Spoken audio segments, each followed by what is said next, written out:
do you think of fighting one of those guys? Does that do anything for you? Man, honestly, they're their co-main event. So if you want to talk about, hey, I want notoriety, blah blah blah, add that to the fucking bank. It's funny because I got done with the fight. I didn't get an interview on Fox. I was pissed off. I already had I was in fucking kill mode already because I went through all that shit with Mike Perry for 8 weeks, and then he was just a dick the entire fight. What were you gonna say? What was the game plan? Well, man, I wanted to call out the top. Look, I was just going to say, look, 3 in a row, 5 out of my last 6, 3 fights. I mean, I was going to give him my entire resume. You've really only lost 1 fight in the UFC. Exactly. That I got robbed in Brazil. So it's really, whatever that is, 7 out of 8 or 8 out of 9. I don't know what it is. But I thought I had done enough. And I wanted to just lobby for him. And I want to let him know, look, guys, you need to be paying attention. I'm not only... And if there's anybody who's closer to me on being in the cuffs of the top 15, a guy like Colby Covington, great fighter, tough wrestler.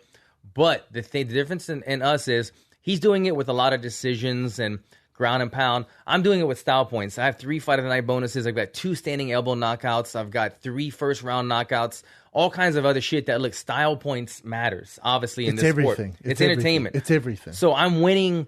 I have the best record to be into the top 15, and I have the best record in terms of style points. So I wanted to lobby for that, man. I wanted to let him know, look, this is what needs to happen. I don't know who votes on this, but you need to put me there. No microphone, no interview after the fight. I was kind of not pissed off at that, but I was still in kill mode from the fight. And then I didn't get to speak, so I just had to vent. So afterward, I went and we were talking about the fights. And I said, look, I just want a top 15 opponent. I want a top 15 opponent. When I talked to Megan O'Leary, and then the little what do you call that, the presser afterward. And so somebody brought up the Sage Northcutt fight, and I said, you know what? I either want a top 15 opponent or to me be in the top 15, or you know what? If Sage Northcutt and Mickey Gall are such an asset to the company where they're going to co-main event over a guy like me or a guy like Uriah Faber, who's a fucking legend, and he's on the Coco. Yes. He's not the co-main. Then I said, look, if these guys have that type of notoriety or star power, then I'll fight the winner of them. I mean, I don't know if it really does much for me, but if they're that big of a star, I just want to either main evented card, co-main evented card, or be in the top 15. And if fighting one of these guys who doesn't really theoretically make sense in terms of where they're ranked, but if star power, if they're the star power that's going to get me to where I want to be, I'll fight the winner of them. But with that said, man, I don't know that now that Mickey Gall won, if that makes sense. If Sage would have won, it would have made more sense because Sage is the bigger star somewhat. And is he though? Is he? I don't know. He gets paid more. He gets paid more, but doesn't mean he's a bigger star. He gets more hype than Mickey. Yeah, he has more. I mean, his the UFC retweets every Instagram of Sage Northcutt. They don't do so much for. I mean, he's crushing apples, and they're like. Is that impressive, though? I don't think it's that impressive. Can you crush an apple? You know what I thought about doing? I thought about taking 2 cantaloupes and crushing them and going, your move, Sage. Yeah. And then it hit me, Brendan, you're 30 as fuck. He's 20. Yeah. Don't do that, sir. That is a bad move. I mean, he is strong as fuck. But yeah, dude, every time he does a backflip or swings a machete around, they love it. They eat it up. Swings a machete around. But for a guy like you, I get what you're saying, and when I saw him, God, I'd love to see Allen freaking murk these two. You could probably beat both of them up in the same night, maybe in the same match. But Mickey Gall's striking is very rudimentary, very amateur. He's just not there yet. Yeah. Killer ground game though, or he's got the even Killer's I think Killer's a strong word to give that gentleman at 170. He has skills and he's a brown belt. He smells blood in the water. It's compared to who? Because we're going based off what? CM Punk? Yeah. I feel like if they gave you CM Punk, we could have a contest and you could pick the minute, even down to the second, and how you want to finish him. You could say, let's vote. You guys vote. I'll finish him however you want. You want a flying kick off the cage? What minute, what round? I'll do it.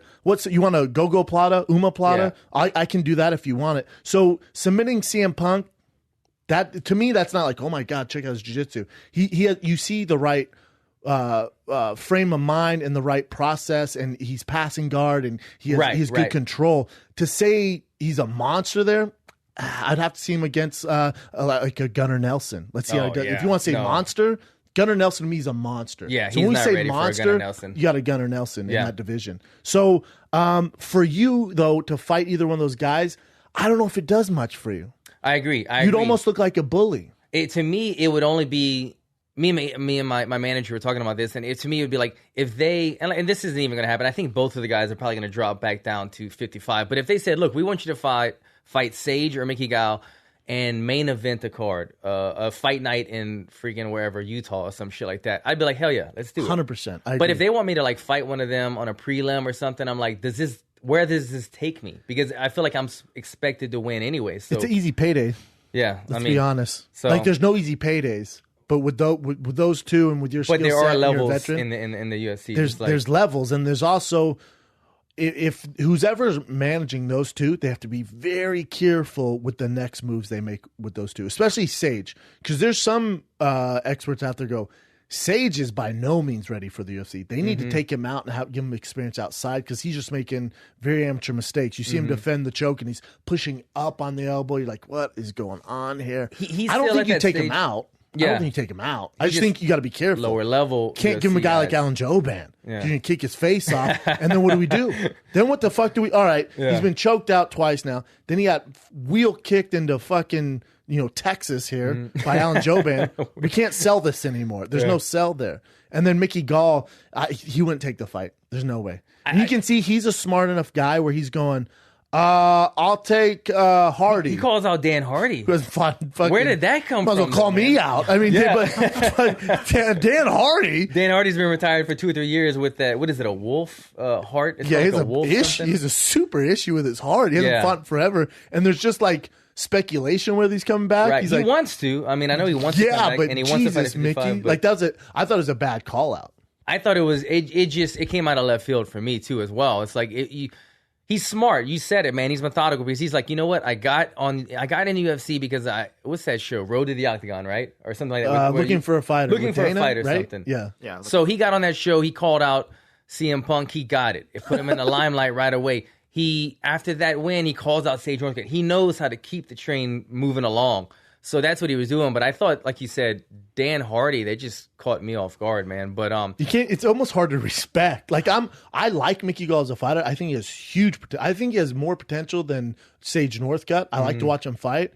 But that management, whoever's working with Mickey Gall, needs to be very careful. And Dan Hardy's a tough fight too, man. It's kind of, but it's also, dude, he's not even the game. Yeah, he's out. You might as well call out. I mean, he's not even call out Hoist Gracie. I mean, fuck the fuck. Dan Hardy. I was like, what the? Might as well call out Mike Goldberg. Like, you might have a better chance getting him to fight. I don't know what's going on here. But again, his management needs to be very careful what they do with both of them. Joe Rogan. He should call out Joe Rogan. I mean, might as well. Joe has entertained the fact of possibly fighting or something for years, and maybe it was just a tease, but it's just a tease. Man, he went past the PEDs. I know. He knows that. Yeah, but you saw it like they could waive the 4-month testing. Are you talking about the Brock Lesnar thing? They do that for exactly. They do it with Brock. Yeah. Waive it, let the fight happen, make a bunch of fucking money, and then he'll get popped after and have to give 20%. Dude, to I would bet my life on it. Rogan beat Mickey Gall. Man, because it's going to guarantee you it's going to be a ground fight. And Rogan, maybe. Have you rode with Joe before? I have not. Okay, I have not. I know he's a black belt, but also it's been years, but he's strong as fuck. I mean, gorilla strong, obviously, but at the same time, his knowledge, but his stand up. Have you ever seen Joe? Have you seen his taekwondo, dude? Like his wheel kick. As long as you don't get hit with that one kick. He has that one trick. That is that one fucking kick. That one kick that lands, it's game over. Yeah, you're on the highlight reel for the rest of your every life. rib in your body if he lands that spinning side kick or whatever. But other than that, I think you'd be able to, weather the storm with Joe. But yeah, no, that would be a crazy super fight. Mickey Gall, the young kid that's calling out everybody, calls out Joe Rogan. Joe takes it. It would never happen. And what weight did they fight at? Is Joe making 170? Oh, that's gonna be a tough cut, brother.